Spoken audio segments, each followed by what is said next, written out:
Hello সবাইকে, সবাই কেমন আছো? আশা করছি সবাই ভীষণ ভালো আছো আর আমিও কিন্তু ভীষণই ভালো আছি। আর আমার চ্যানেলের নতুন একটা ভিডিওর সঙ্গে তোমাদেরকে জানাই অনেক অনেক অনেক স্বাগত।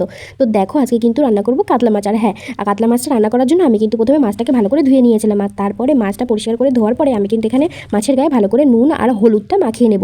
নুন হলুদ না মাখিয়ে মাছটা ভাজবো কী করে বলো তো? আর হ্যাঁ, তোমাদেরকে প্রথমেই একটা কথা বলে রাখি, আজকে রান্নাটা হবে ভীষণই সিম্পল, কেননা মার ভীষণই শরীর খারাপ। তো সেই জন্য কিন্তু গরমের মধ্যে শরীরটা যেহেতু খারাপ করেছে, তাই জন্য কিন্তু রান্নাটা আজকে সিম্পলই রাখলাম। আর তোমাদেরও কিন্তু এই রান্নাটা আমি দেখাচ্ছি তার একটাই কারণ, যে গরমে কিন্তু এই রান্নাটা একবার ট্রাই করো, মানে শরীরটা যখন খারাপ করবে না তখন কোনো কিছুই আর ভালো লাগে না। তো সেই জন্য এই সিম্পল রান্নাটা একবার দেখো আর একবার ট্রাই করে দেখো, ভীষণই ভালো লাগবে।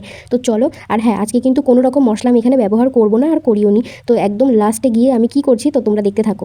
তো মাছটার গায়ে ভালো করে নুন হলুদ মাখিয়ে নিয়েছি। নুন হলুদ মাখানোর পরে এবারে কিন্তু আমি কড়াইতে তেল বসিয়ে দেবো, মানে সর্ষের তেলটা গরম করতে বসিয়ে দেবো। কড়াইটা কিন্তু মোটামুটি গরম হয়ে গেছে, তারপরে তেলটাও দিয়ে দিয়েছি। তেলটাও কিন্তু গরম হয়ে গিয়েছে, আর তেলটা গরম হয়ে যাওয়ার পরে আমি এই কাতলা মাছের পিসগুলো আস্তে আস্তে কিন্তু তেলের মধ্যে ছেড়ে দিয়েছি। তেলটা কিন্তু গরম করে নিতে হবে ভালো করে, না হলে কিন্তু মাছগুলো লেগে যেতে পারে। তো দেখো তেলটা গরম হয়ে যাওয়ার পরে মাছগুলো আস্তে আস্তে ছেড়ে দিয়েছি। আর হ্যাঁ, তোমরা যারা আমার ভিডিও দেখো তারা কিন্তু অবশ্যই জানো যে মা আমাকে কতটা হেল্প করে। আর হ্যাঁ, ভিডিও আমার যারা দেখো বা আমার কথাগুলো যারা শোনো তারা কিন্তু অবশ্যই জানো এই কথাটা। তো মা যেহেতু হেল্প করে আর মার শরীর খারাপ, তো আজকে কিন্তু সম্পূর্ণ কাজগুলো আমাকেই করতে হয়েছে। তো সেই জন্য কিন্তু এত সিম্পলভাবে রান্নাটা করলাম। আর তার একটাই কারণ, যে মার তো শরীর খারাপ, তো বেশি রিচ খাবার দাবার খাওয়া একদমই ঠিক হবে না। তো যেহেতু গরম, তো সেই জন্য কিন্তু আমি আজকে এত সুন্দরভাবে এই সিম্পল রান্নাটা করলাম। তোমাদেরও ভীষণই সুন্দর লাগবে আমি জানি। তো দেখো, ভালো ভিডিওটা দেখতে থাকো। আর যারা সব ধরনের মাছ খেতে পারো না তাদের জন্য কিন্তু একটা টিপস আছে। তা সেইটা হলো, যে যারা সব ধরনের মাছ খেতে পারো না তারা যদি মশলার মধ্যে একটু মানে মশলাটা বাটার সময় একটু পরিমাণ ধনে দিয়ে দাও, গোটা ধনে। গোটা ধনেটাও কিন্তু বেটে নিতে হবে। সেই গোটা ধনেটা বেটে নিয়ে যদি তোমরা তরকারিতে দিতে পারো, সেই আস্তে যে গন্ধটা হয় না সেটা কিন্তু একদমই ছাড়ে না। তো তোমাদের কিন্তু এই এই জিনিসটা তোমরা কিন্তু মানে অ্যাপ্লাই করতেই পারো। তো দেখো, মাছগুলো কিন্তু আমি পরপর ভেজে নিয়েছি। ভেজে নেওয়ার পরে দেখো, মাছগুলো কিন্তু আমি আজকে লাল লাল করেই ভেজেছি। তো এবার কিন্তু তরকারিটা কী দিয়ে রান্না করব সেটা কিন্তু তোমাদেরকে দেখাবো। আজকে কিন্তু আমি এখানে আলু আর কাঁচকলা দিয়েই তরকারিটা রান্না করব। তো আলুগুলো কিন্তু আমি প্রথমে মোটা মোটা করে কেটে নিয়েছি, মানে খুব বেশি ছোটো করিনি, মোটা মোটা করে কেটে নিয়েছি। আর এখানে আছে কলা। কলাটা খুব বেশি পরিমাণ নেই, আলুটাই বেশি আছে। আর এখানে কিন্তু আমি মাছ ভাজা তেলের মধ্যে দিয়ে দিলাম সামান্য পরিমাণ কালো জিরে।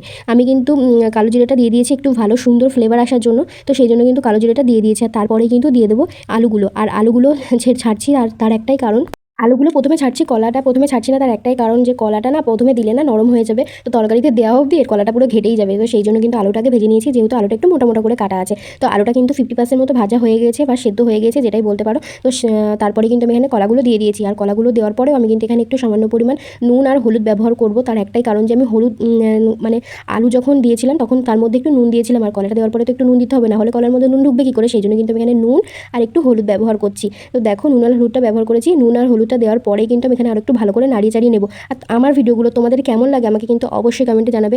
আমি বুঝতে পারছি না তোমরা কেন ভিডিওগুলো দেখছো না। আর তোমরা আমাকে বলো যে তোমাদের কী ধরনের রেসিপি পছন্দ, আমি কিন্তু সেই ধরনের রেসিপি ট্রাই করব। সেটা আমার কাছে প্রথমবার হলেও কিন্তু আমি এটা ট্রাই করার চেষ্টা করব। তো দেখো, কথা বলতে বলতে কিন্তু আমার কলাটাও সেদ্ধ হয়ে গিয়েছে। কলা আর আলুটা ভালো করে সেদ্ধ হয়ে গেছে। তার মধ্যে কিন্তু আমি এখানে দিয়ে দিয়েছিলাম কাঁচা লঙ্কা। যেহেতু কোনো গুঁড়ো মশলা ব্যবহার হবে না, তাই সেই জন্য কিন্তু আমি এর মধ্যে দিয়ে দিয়েছিলাম কাঁচা লঙ্কা।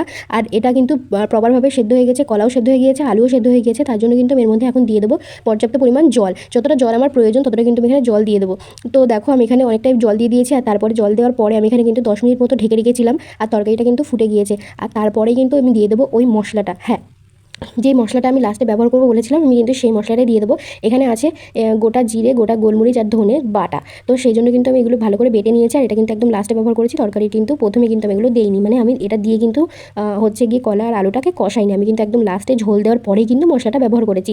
আর তারপরেই দেখো, আমি কিন্তু এখানে মাছগুলোও দিয়ে দিয়েছি। মাছগুলো সবগুলোই আমি ব্যবহার করেছি, মানে মাছ আজকে সবগুলোই কিন্তু রান্না করেছি, যে কটা মাছ আমি ভেজেছি। তো মাছগুলো দিয়ে দেওয়ার পরে ভালো করে নাড়িয়ে চাড়িয়ে নিয়েছি। আর নাড়িয়ে চাড়িয়ে নেওয়ার পরে কিন্তু আমি এটাকে আরেকটু ঢেকে দেবো। এখানে আরও 10-15 মিনিট মতো আমি এটাকে ঢেকে দেবো, যাতে ঝোলটা একটু টেনে যায়। তো সেই জন্য কিন্তু আমি এটাকে ঢেকে দিলাম।